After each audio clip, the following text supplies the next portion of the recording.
Ética. Eu devo reconhecer que é um título pretensioso esse. E pretensiosa sou eu de tentar escrever a respeito. Mas, deixando de salamalex, vamos ao que interessa, já que eu me aventurei por essas plagas. Vou falar um pouco do que eu defini como ética, para depois comentar a respeito da mesma.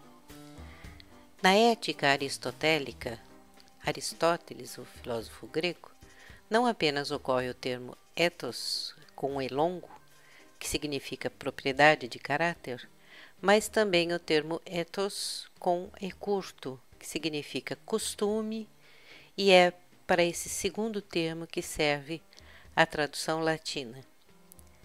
Pode-se ver pela definição acima que os gregos referiam-se à ética de duas maneiras, uma relativa ao indivíduo, propriedade de caráter, ethos com e longo, e outra, ethos com e curto, que significa costume. A tradução latina, como já vimos acima, serviu-se somente da segunda tradução. Houve, então, uma perda de significado no que se refere ao indivíduo, a parte da participação pessoal de cada um na postura ética.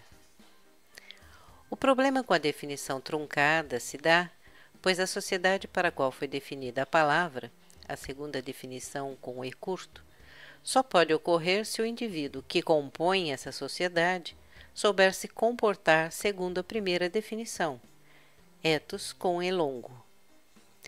Com a perda no tempo dessa primeira definição, o homem, indivíduo, perdeu a sua importância e passou a se reportar a um ente imaginário, a sociedade, que só existe porque existe o homem.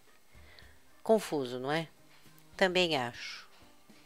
Depois dizem que já ocorreu a história da Torre de Babel. Por mim, ela tem ocorrido durante toda a história da humanidade. Mas deixa para lá. Começo a entender por que não conseguimos a mesma qualidade de vida que dizem que os gregos tinham. Começamos a cortar pedaços do significado das coisas para conveniência não sei de quem, e nos impusemos uma perda significativa na medida que só metade do conceito não nos proporciona uma possibilidade de ação na direção dos mesmos.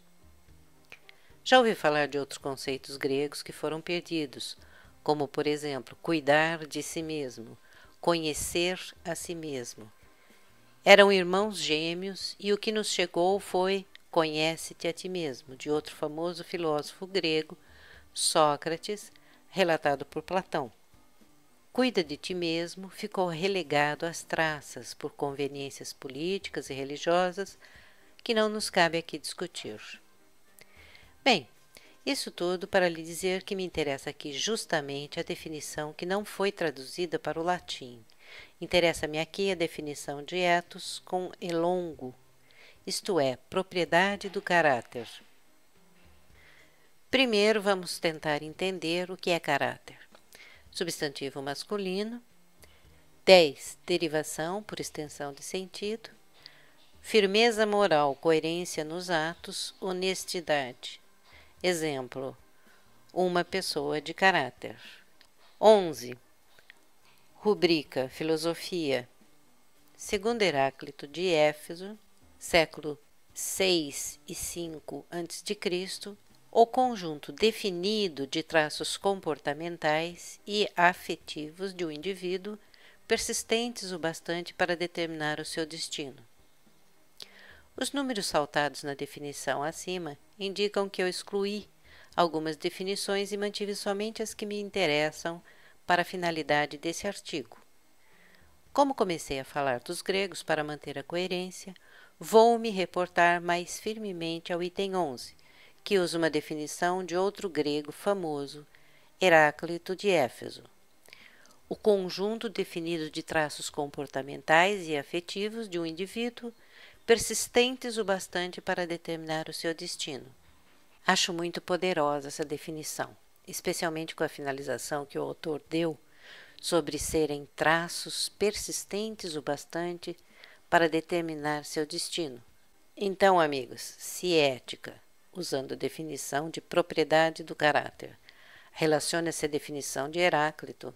Resgatamos aqui o indivíduo como componente primordial da composição do imaginário sociedade.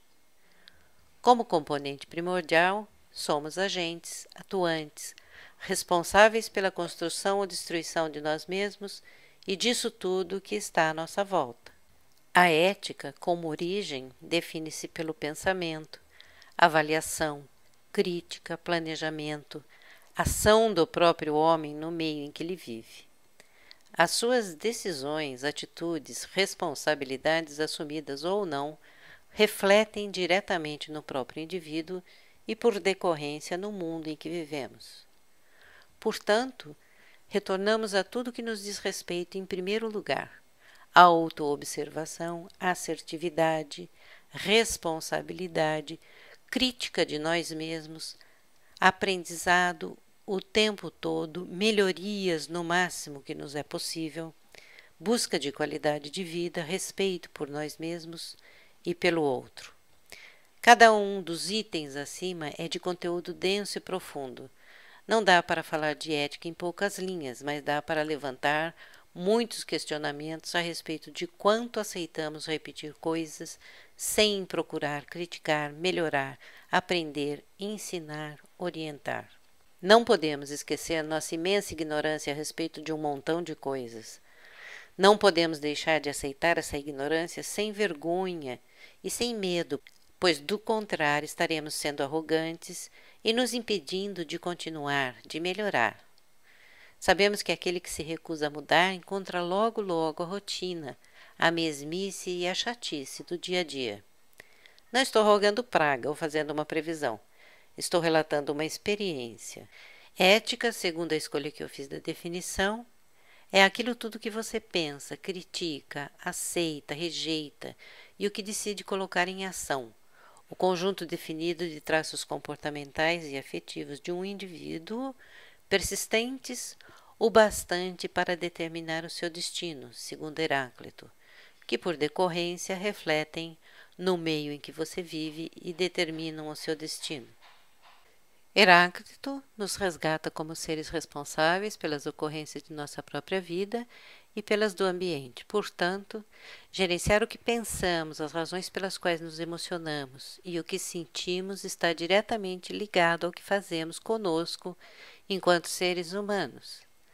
Para terminar com um exemplo interessante, assista De Volta para o Futuro de Steven Spielberg, que propõe que podemos decidir nosso próprio destino a partir de decisões que tomamos e transformamos em ações. Esse vídeo é oferecido por Equilibre Cursos e Treinamentos. Agradecemos sua presença e convidamos para nos visitar sempre.